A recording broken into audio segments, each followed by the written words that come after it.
or perhaps a hostile human. Situations like stress can be defined as a state we experience when there is a mismatch between perceived demands and our perceived ability to cope. Stress can also be defined as an adaptive response by a body to change in the environment. Stress response evolved to enable humans to deal with life-threatening dangers or stressors such as being confronted with a wild animal or perhaps a hostile human. Situations like this required action, the activation of stress response, to whether stay in fight or to run away. Today we hopefully won't have to face the same dangers as our ancestors, but the stress response to demanding situations we face is still with us, and our mind and body still prepare for fight or flight when confronted with this equivalent of the wild animal. This is where the problem may begin, as activation of the fight or flight response with no physical outlet, such as if we are stuck in a traffic jam and can't fight it or flee it, or maybe an unfair confrontation in the workplace where once again the response for action may be triggered, but we can't vent it by fighting or running away without consequences we would rather avoid. Perhaps both of these events and more are experienced on the same day, perhaps every day, and the stress builds within us until it can damage our health if a solution is not found. Stress isn't always bad. The stress response was designed to help and protect us, and some people even place themselves in stressful situations they know they can handle for excitement and the rush, as it is often called. We all experience stress in different ways, depending upon our personality type, conditioning and possible training also. When we face a stressor but perceive we have the ability to deal with it successfully, a feeling of success and achievement can be gained. Getting the balance right between good stress to motivate us and encourage us to grow, and our ability to cope with the stress, is possibly the key to remaining healthy, positive and active in whatever arena of life we find ourselves. Our ability to cope with stress can be affected by our diet and the intake of good substances that our body needs to remain strong and flexible and to repair itself when needed. Also, we should avoid anything that could cause us to be more stressed or weaker, such as drugs, alcohol, smoking, etc. Finally, stress can be external, some event or situation that is causing stress, or internal, attitudes or emotions that lead to stress, anxiety, guilt, low self-esteem, fear, etc. What is the fight/flight response? Why do we still hit it?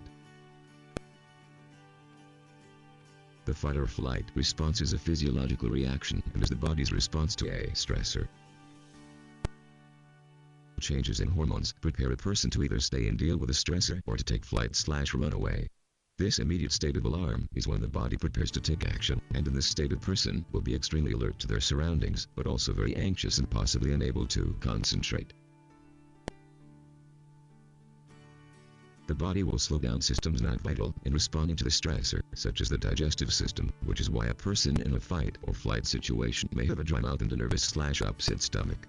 The body will make other preparations such as improved cooling for the body as more energy is used, and this will result in perspiration. The fight or flight response is a very old and very basic response and has been with us for a very long time. It was originally a response to danger that would prepare our ancestors to fight the wild beast or the enemy who might suddenly threaten or confront them, or to take flight and literally run away from the danger. This response is triggered when we send a message of alarm to a part of the brain called the hypothalamus. This area of the brain will then send a signal to the glands to release adrenaline, cortisol and endorphin into the bloodstream. Increased levels of adrenaline increase heart rate and blood flow, which in turn brings extra oxygen and glucose to the muscles. Cortisol causes an increase in amino acids and sugars in the blood.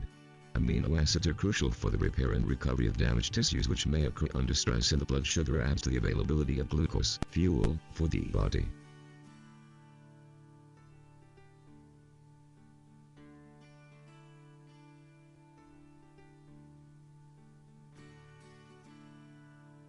The release of endorphin, which is a morphine-like substance only more powerful, provides the body's natural, tranquilizing system.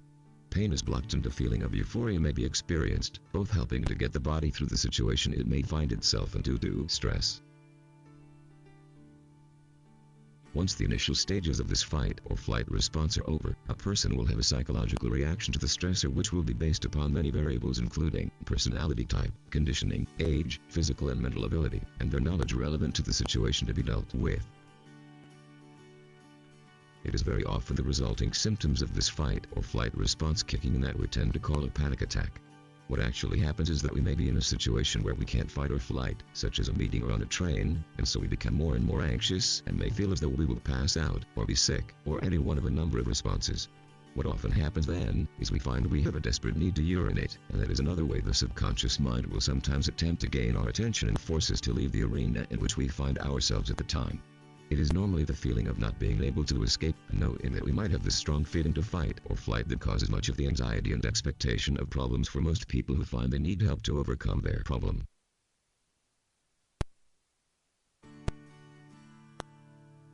Also, many people know that should be most people who suffer from panic attacks and anxiety will normally have the need for some obsessive-compulsive actions in their life. It can often be a type of coping or controlling strategy.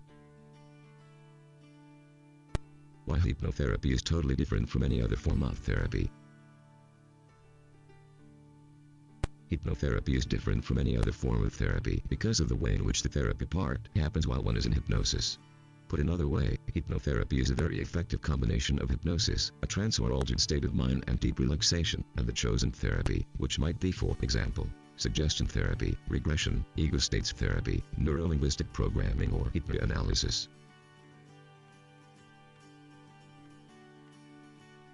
Hypnosis allows an individual to enter a state of deep relaxation, which in itself is a very useful therapy for combating stress. It also allows one to become calm and focused, as all parts of the mind work together and concentrate on solving the problem at hand, and therefore making the very best use of the chosen therapy as it is applied. Why it is so helpful in cases of stress, anxiety, and panic attacks. Hypnosis is a state in which the conscious critical faculty is temporarily suspended or distracted, and in which all parts of the mind work in harmony for the good of the whole being. When in hypnosis, an individual can become very relaxed and at the same time very aware and sharp, mentally focused. For the computer literate, I would liken hypnosis to the safe mode on a computer, where if a part of the system is acting up or malfunctioning, placing the system in safe mode allows for investigation and repair to be carried out safely while minimizing the risk to the normal operating systems. In some sports it will be like a timeout, where all parts of the team come together briefly to review the current state of play, to identify where poor choices may have affected the outcomes and to choose a new strategy to move forward with. In the normal hurly-burly of life, we seldom have time to take a timeout, or to go into safe mode to pull together our resources and to calmly take stock and plan our best way forward. Hypnosis, then, is a safe, relaxing state in which we can let go of the tensions in and around us for a short period, and in which, if we desire it, a skilled therapist can guide us through the stages of investigation, discovery, planning, and repair we may need. Hypnotherapy therefore provides relaxation, and clients of good therapists learn self-hypnosis so they can find this deep relaxation for themselves, and is therefore useful at even this basic level, as a kind of first aid. The good therapist will help the client to find any repressed emotions, triggers, and false instincts from the past that are kind of out of date, erroneous, or maybe just no longer wanted or needed programming that loops around one's trigger to cause us much anxiety and feelings of panic, but we often don't know why. Following this, the wonderful power of hypnotic suggestion and neuro-linguistic programming techniques will be used to provide new and efficient programming to support moves forward into a much more positive life with a better outlook on everything.